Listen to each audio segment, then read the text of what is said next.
Сәлем, достар! Менің атым Рафат Нұрғазы. Я являюсь тренером казахского языка в клубе Сөйле. Хочу с вами поделиться несколькими лайфхаками по изучению казахского языка. Первый лайфхак. Ничего никогда не бойтесь, не стесняйтесь. Если у вас есть акцент, ничего страшного, это даже наоборот очень интересно, потому что у каждого человека может быть свой собственный акцент. Второй лайфхак. При изучении казахского языка больше аудируйте, больше слушайте песни, больше слушайте тексты, подкасты и просто пытайтесь больше разговаривать.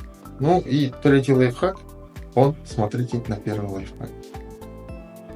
Ошибки, которые совершают новички во время изучения казахского языка, самая большая ошибка, то что сразу задирают планку и пытаются этой планки держаться.